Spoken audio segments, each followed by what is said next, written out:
remarkable. They're trying to beat a record in the Guinness Book of World Records. He's trying to complete the most Ironman 70.3 mile races within a year, all in the aid of charity. Declan Loy, IronDad, how are you doing? Tell us, what's involved in the 70.3 mile race? So basically you start off with a swim, which is 1.9 kilometre swim, and then you go on to the bicycle for 90 kilometres, and then off the bike into a 21.3 kilometre run. A half marathon, effectively? Yeah, half marathon off the bike, yeah. Okay. I've done one once as part of a relay team. I just did the cycle, and that was more than enough for me.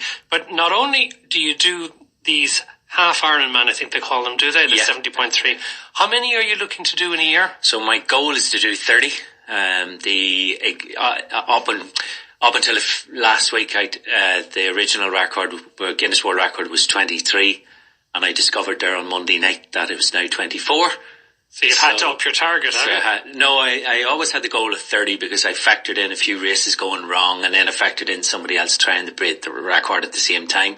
So I just put the goal out there for 30. How many have you got done? I've done 20 so far. Since what date? I started on the 29th of July last year. And that was my second ever 70.3 race. I did my first ever one on the 28th of May last year, but it doesn't count for the Guinness record. So I go from the 29th of July till the 28th of July this year. Was that your first one when you did it last year? Yeah, on the 28th of May. And I was only training before that. I was only training for 8 months before that. What condition are you in? You must be wrecked. I'm okay. I'm feeling good this week now. Wee niggles now here and there, back a wee bit of a niggle, and legs now and again have a wee bit of a niggle, but I'm good, yeah. For having done 20, and from coming from, how would you say it, not too long ago, I was, about 18 months ago, I was 2 stone heavier and I hadn't trained at all. So coming from that, I suppose And can I ask what age are you? I'm just turned 45 last week. Okay, so you're not a young fella, you're not an old fella, but you're not a young fella either, okay? Yeah. I just can imagine there must be this strain of, okay, it's an achievement to do one, but to do over 20 of them, to aim at 30 of them in a calendar year, like that must put a phenomenal strain on your body. It does, but my wife Karen would often ask me, she would say, like, Declan, the enormity of what you're trying to do, not only with the challenge, but, work and business and everything and travel. And I just sort of say, well, I don't focus on the enormity of it, because if it did, I would go mad.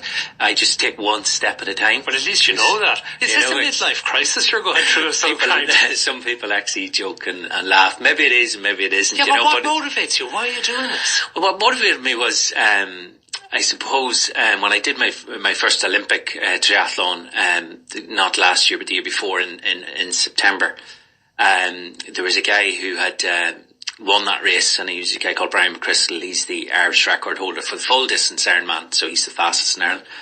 So I sort of Googled him and looked him up, and I said, I'd like to do an Ironman, So he started training me, and some weeks he could be 15 hours a week training. So like this time last year, I had no contemplation of doing this. If you had told me I was going to do it, I would say, no, you're mad. Like, I'm not. But on the 20th of May, after I went through 6 hours and 45 minutes of pain on my first race, I come home that night and I was chilling out on the sofa, and all of a sudden I got this, it was like a feeling, and then I got this question just popped into my head and goes, I wonder what the world record is for the most 70.3 mile races in the world is, as you do, coming from all that pain. So it felt right. And I sort of often say to people, when you get that moment of inspiration, within 5 seconds, take immediate action or it goes away. So I took immediate action. I Googled it, seen the world record was 23, and all of a sudden I said I could do that. And then I had a desire to raise money for a kids' cause called Super U. But the Ironman goal, the single Ironman, just didn't feel big enough. It didn't, to put that message out of that goal, it needed something really, really big, and something that I could use all of the tools for mental and emotional well-being myself while I was doing the challenge. So it felt right to do it. I applied. 2 weeks later, they accepted it. I put it out to a business mastermind group that I run, and all of the guys around the table backed it and said yes, yes, yes. And committed to raising a lot of money. So it sort of took a momentum of its own. So for me now, I suppose what I've learned from this is the why for me is the kids. So every race I do. What's the name of the charity again? It's Super U. It's a not-for-profits organisation, which basically helps teenage kids with mental and emotional well-being, providing tools in them areas. But what about the mental and emotional well-being of yourself in doing all this? Because what I've focused on is the physical pain, but what does it do? Is there almost an addiction for some people in marathon running, in triathlons or whatever, of putting yourself through this physical and emotional torment? Yeah, it's funny because, like every race I do, I go through different challenges. So, 2 weeks ago probably would have been the darkest challenge of all, in that I arrived in Spain. Friday night went for dinner. My phone gets stolen, my visas get stolen. I had no money, no cash, no way of contacting home, and so the next morning I woke up and thankfully I had booked breakfast. So I had breakfast in the hotel, but then all that day I had no food. So I was to do a race at 6 o'clock the next morning. On the Sunday morning. And I had no money to get home, no way of getting money transferred, etc. And I woke up on Sunday morning if it wasn't tough enough, and I couldn't move in the bed. So it was tough. And hang on, why couldn't you move in the bed? My back, I had whacked the back. When I was putting my bike back together, I'd whacked the back off the table the day before.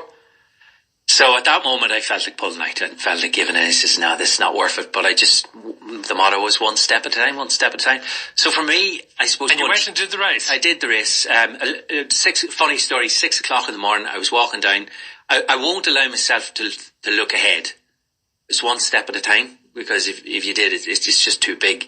It's like anything, it would scare you out of doing the challenge, and you talk yourself out of it. So I won't look ahead. So just one step at a time. And like last weekend's was just about enjoying the journey, enjoying the race and going and cycling. Enjoying it while you're in pain with your back and while you're worrying about how you're going to get your money back and how you're going to get your phone and get back to Ireland. Yeah, but again, I wouldn't think of that because I just knew that something was going to happen, that I'd get back. So 6 o'clock in the morning, I had walking up in the dark in Marbella, and I had this lady shout, Aisling shouted, Declan, and I go, Declan, and I met her, Aisling, Owen, Martin. Owen was doing the race, and told them the story, and they gave me money to get home and help me out. So, and that made me do the race. Plus, somebody had donated $5,000 that week, so I had to do it as well, But for me, I've probably never felt as good in my life, never felt as fulfilled in my life. I just getting at every angle, contributing, giving back, physical challenge. And, we all have to go through challenges in life, whether that's... Well, when's the next race? Next race is this weekend on Sunday, and every weekend thereafter. Where are you going to? Where do you fly to do France. That? I fly into I never pronounce this right. Marseille, is it? Yeah. Marseille, and then it's about 30 kilometres up north from there. So it is. And you're determined to get to 30? I'll get